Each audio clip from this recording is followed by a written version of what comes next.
6월 18일 금요일 이른 아침 오늘 우리에게 주시는 하나님의 말씀은 잠언 25장 15절에서 28절까지의 말씀입니다.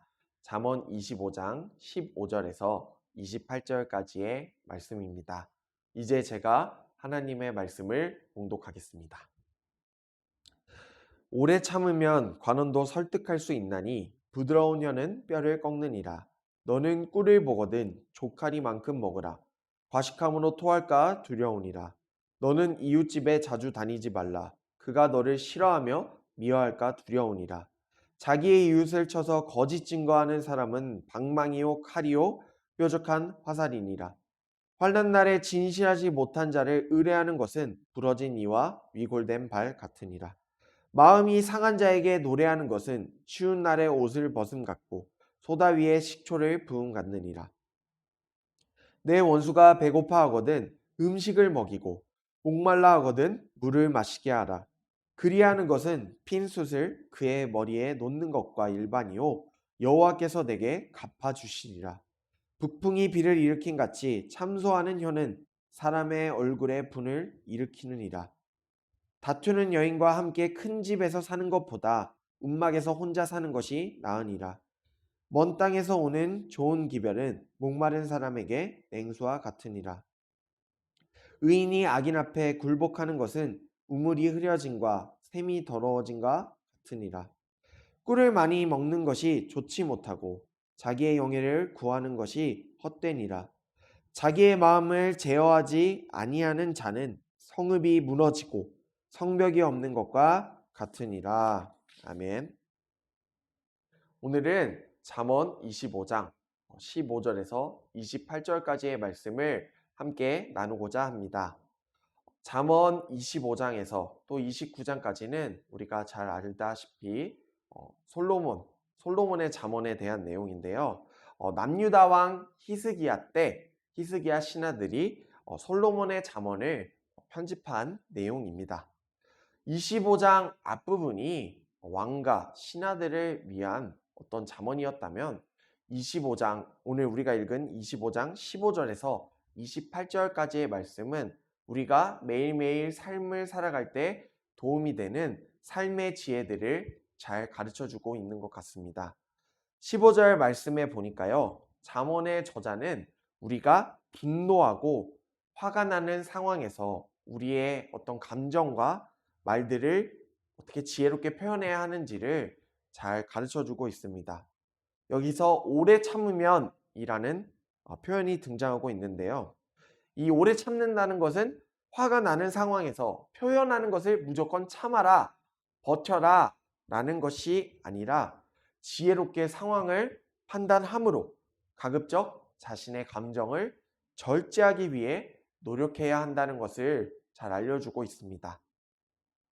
만약 우리가 화가 났다고 해서 이 말이나 저 말이나 함부로 뱉게 된다면 또 표현한다면 당장 또 누군가는 큰 상처를 입게 되고 이것이 또 다른 악순환을 가져올 수 있습니다.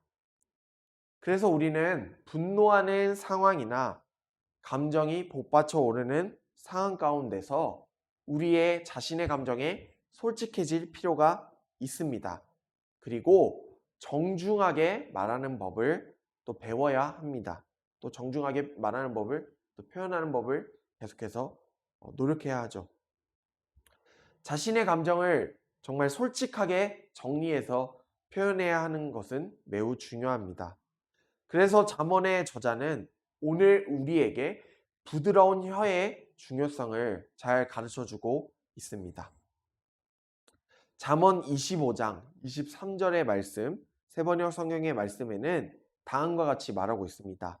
헐뜯는 혀는 얼굴에 분노를 일으킨다 라고 표현하고 있습니다. 또 잠언 15장 4절 세번역 성경 말씀에는 이렇게 말하고 있습니다. 따뜻한 말은 생명나무와 같지만 가시 돋친 말은 마음을 상하게 한다 라고 말하고 있습니다.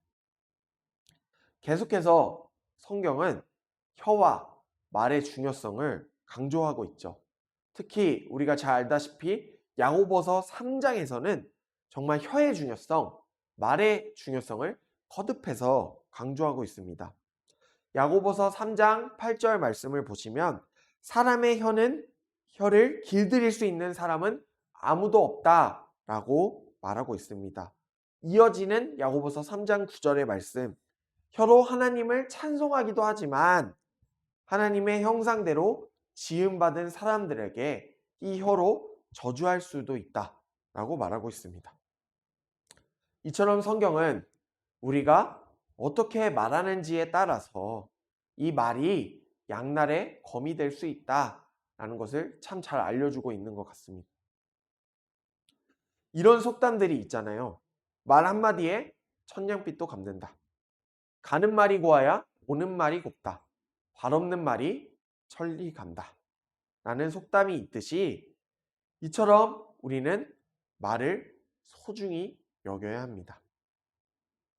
우리의 감정이나 우리의 마음을 올바르게 표현하는 법, 좀 더 부드럽게 표현하는 법을 계속해서 연습해야 되고 노력해야 합니다. 또 바른 언어의 습관을 가지는 것도 매우 중요하겠죠. 예수님께서 말씀 한마디를 통해서 한 사람을 변화시키셨듯이 우리가 사용하는 이 말들을 통해서 우리는 누군가의 생명을 살릴 수도 있지 않겠습니까? 또 우리가 잠언 25장에서 배워야 할 삶의 지혜는 무엇이 있을까요? 한 가지로 자족하는 법을 배워야 합니다. 요즘 참 날씨가 많이 묻었습니다. 정말 여름이 너무 일찍 다가온 것만 같고 너무 덥습니다. 이렇게 무더운 여름 하면 무엇이 생각나시나요? 저는 이제 음식이 생각납니다. 뜨끈한 보양식과 또 국밥이 생각납니다. 하지만 우리가 여름에 대부분 찾는 음식들은 차갑고 어떤 시원한 음식, 또 얼음과 관련된 음식이죠. 제 이야기를 하나 말씀드리고자 합니다. 저는 중학교 시절에 항상 여름이 되면 하루에 아이스크림을 5개 이상 먹은 적이 종종 있었습니다. 왜냐하면 아이스크림이 일단 맛있잖아요. 맛있고 또 날씨가 덥기도 하고 또 제가 어려서 잘 몰랐습니다. 건강하니까 시원한 아이스크림을 계속해서 맛있다 맛있다 하면서 먹었습니다. 이렇게 계속 아이스크림을 먹게 되니까 결과는 어떻게 되었을까요? 제 몸이 초인이 아니라는 것을 저는 깨닫게 되었고 결국 배탈이 나서 하루 종일 화장실 신세를 면치 못했습니다. 다행히 지금은 이렇게 아이스크림을 하루에 5개 이상 먹지 않습니다.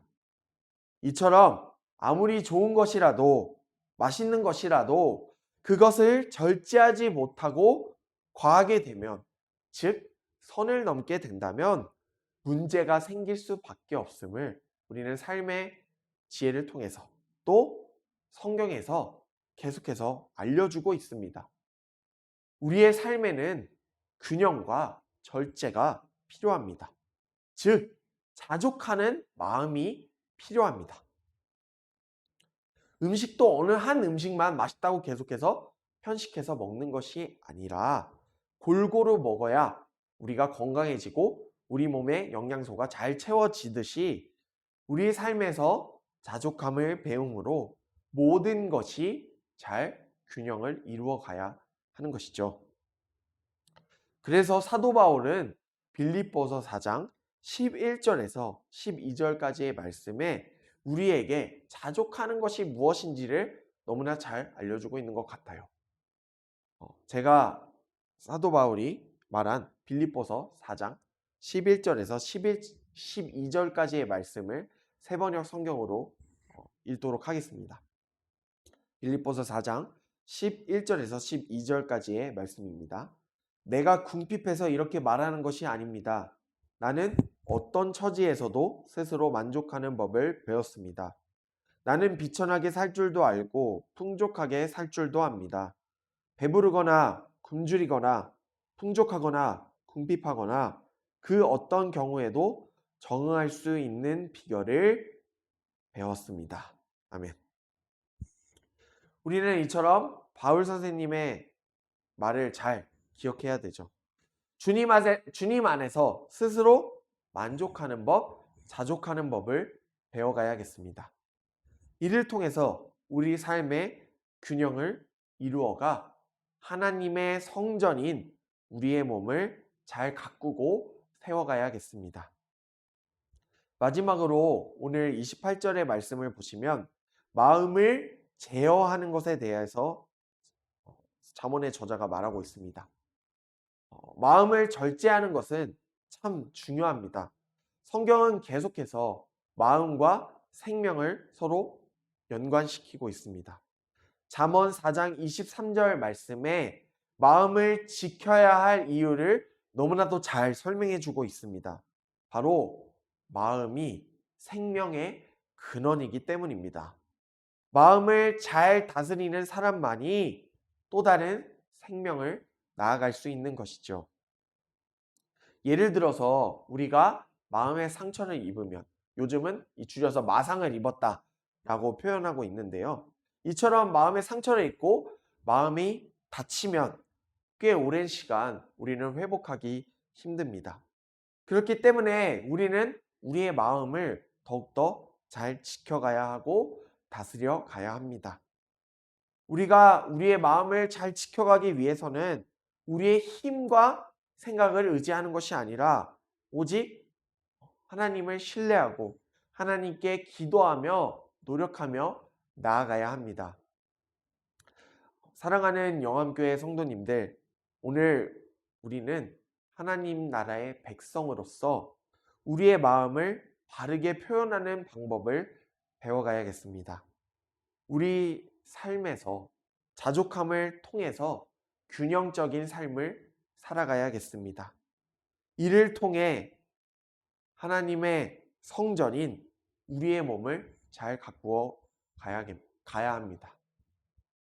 우리의 마음을 잘 지킴으로 오직 우리의 삶의 주인 되시는 하나님을 신뢰하시는 모든 영암교회 성도님들이 되시길 바랍니다. 다 함께 기도하시겠습니다. 생명의 근원이 되시는 주님, 우리의 흔들리는 마음을 붙잡아 주시옵소서. 우리가 평상시에 사용하는 말들이 누군가의 마음을 아프게 하는 것이 아니라 누군가의 생명을 살리는 말들이 되게 하시고 누군가에게 위로가 되고 용기를 주는 말이 되게 하소서. 오직 주님만이 우리의 삶의 모든 것 되심을 우리가 고백합니다. 이를 통해 주님 안에서 자족함을 누리는 모든 영암교회 성도님들이 되게 하소서. 오직 주님 안에 생명이 있음을 고백하는 영암교회가 되게 하소서. 모든 영광을 주님께 올려드리며 우리의 생명이 되시는 예수님의 이름으로 기도드립니다. 아멘.